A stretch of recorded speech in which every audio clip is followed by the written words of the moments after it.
everyone. You're listening to the Cam Vets Radio Report on WVOX AM 1460 and around the world on WVOX.com. This is Jack Rickman of Ken Fraser bringing in half hour discussion of issues related to veterans and the active military.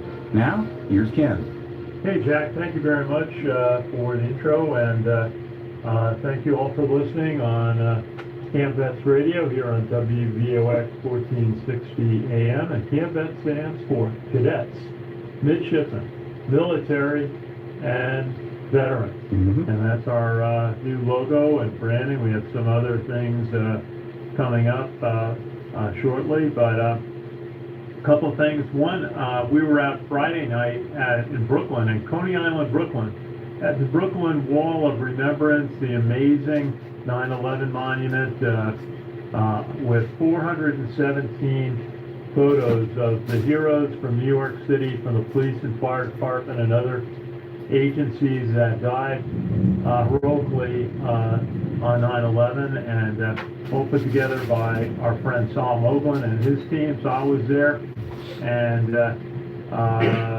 Congressman Peter King was there this year, Sid Rosenberg, radio personality, also the family of former New York Giants coach Jim Fossil, who passed away in the past year.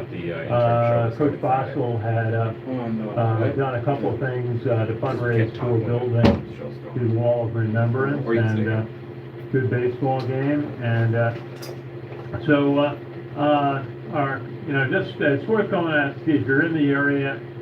Coney Island, it's right on at the Brooklyn Cyclones baseball park on the right field outside wall, and it's the dream put together of Saul Oakland, and as we heard from him last week, so very much worth seeing. Second half of the show, we're going to hear from a gentleman who's putting a STEM education program together. It's already together. He's been doing it for 8 years. That is Gerald Dennis at the Summer STEM Camp. Actually, it's their first day today for a 3-week camp, and it teaches STEM education and as an introduction to children ages in grades 3 through 10 in Mount Vernon. And so we're going to hear a little bit from Gerald in the second half of the program. So Jack, you got a bunch of stories, I see. Yep, starting off with the situation in Ukraine. The city of Mykolaiv in southern Ukraine was hit by 10 strikes overnight, causing powerful explosions.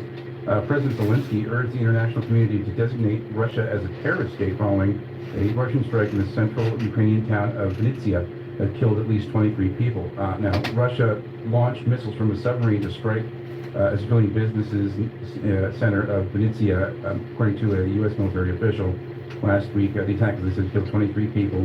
The official does not have any additional updates on submarines in the Black Sea, but the missiles are likely caliber NK missiles, given the range needed to hit Vinnytsia, which is about 300 miles north of the Black Sea. The Russians have a fleet of Keel-class submarines in the Black Sea, which are capable of launching missiles that have a range of 1,000 nautical miles. Although the Russians are claiming that they targeted a Ukrainian military facility, there is no evidence that one was there, senior military officials said. And so Jack, it's, the Russians are launching cruise missiles, you think, from submarines in the Black Sea? Correct, yeah. And the submarines actually need to be submerged to fire the missiles. And the caliber missiles had been used by the Russian Navy since 2010 and operate similar to U.S. Tomahawk land attack missiles. They were first reportedly used in a conflict against the Islamic State target in 2015. But yeah, it sounds like missiles launched from Russian submarines are being launched in Ukraine. Well, it's interesting because they're getting concerned about their surface ships, the Russians being attacked by the Ukrainian land-based missiles, the Javelins and others. Mm-hmm. But it's such a tragedy. I mean, this basically war of missiles and long-range artillery, just devastating. Indeed, and this story kind of jumped out at me. The U.S. says Russian officials visited Iranian airfield multiple times in recent weeks to view attack-capable drones looking to obtain for its attack in Ukraine.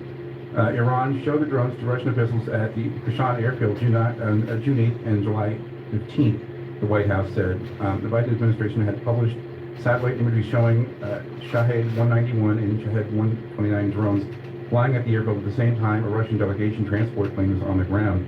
The White House National Security Advisor Jake Sullivan announced the administration's findings. The administration had information that the Iranian government is preparing to provide Russia with several hundred UAVs, that's unmanned aerial vehicles or drones. Sullivan went on to say, we assess an official Russian delegation recently received a showcase of Iranian attack-capable UAVs. We are releasing these images captured in June showing Iranian UAVs that the Russian government delegation saw that day. This suggests ongoing Russian interest in acquiring Iranian attack-capable UAVs. Sullivan also said the U.S. understands the visit in June was the first time a Russian delegation had visited the airfield for such a showcase. Iran is denying these allegations, but that was a story that really jumped out at me, that Russia may be getting drones from Iran. Yeah, Russia and Iran is a terrible combination. And it just escalates all of this potential conflict that is going on. So Iran is concerned, Russia is concerned. These things are not going in a good direction. Indeed, and here in the States, the House voted to approve its $839 billion defense authorization bill that raises the top line for defense spending by $37 million and signed off on major additions to the Department of Navy's budget. It was a 329 to 101 vote that authorized 13 battle ships for the service, 5 more than Navy's request in the year's budget request. The bill authorizes an additional Arleigh Burke-class guided missile destroyer, a Constellation-class missile frigate, a fleet oiler, and 2 ambulance variants of the Expeditionary Fast Transport. Also authorizes a 15-ship multi-year destroyer contract. The additions come on top of a requested 2 Arleigh Burke-class destroyers, 2 Virginia-class attack boats, 1 Constellation-class frigate, and 1 San Antonio-class amphibious transport dock, a John Lewis-class oiler, and a Navajo-class towing, salvage, and rescue ship. Also, the bill authorizes the purchase of 64 F-35 Lightning Joint Strike Fighters for the Air Force, Marines, and Navy, and 8 additional FA-18 Super Hornets. How many F-35? 64. 64? Yeah, and... At $100 million apiece. Yeah, big bill. And a separate amendment requires Navy to dispose of any decommissioned LCSs via foreign military sale. There's also an amendment that was added and increased the budget by $37 billion and saved 5 Freedom-class Pearl combat ships that the Navy wanted to decommission. So the number of ships being added to the Navy and some being saved from those Pearl combat ships.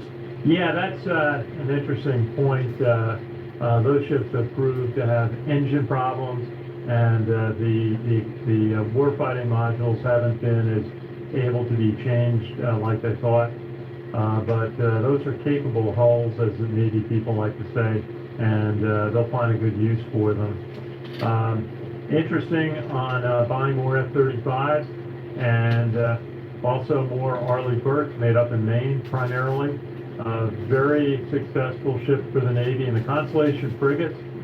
We'll see, that's the new type of small destroyer essentially that the Navy's building.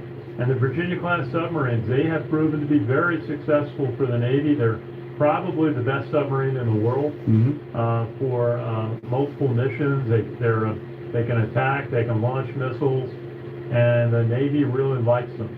So they're going to keep building them. And but it's hard on the surface fleet because they don't have a new destroyer.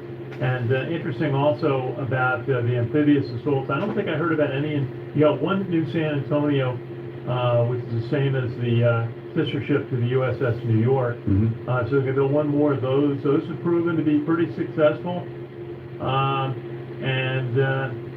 The big question in the Navy right now is what to do about amphibious assault ships. The big decks, like we saw the USS Teton in New York for Fleet Week, build more of them. Make them into platforms for F-35s. That's called the Lightning Carrier strategy, because they can take about 20 F-35s out. We'll see. We'll have to get another guest here with it, to go through what we just reported on.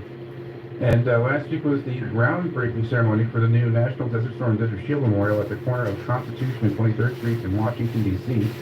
The memorial monument will feature a circular open-air design with features meant to evoke the sand dunes of the desert background. The project cost $40 million altogether, which included a $500,000 donation from the Veterans of Foreign Wars and a $10 million donation from the government of Kuwait. Construction is going to begin soon, and it's expected to be finished by 2024, so a new memorial in Washington. Yeah, very deserving. You're listening to the Sons of the American Legion Radio Report on WWX 1460 or around the world on WWX.com. We'll be right back after this brief Fox News break, so stay tuned.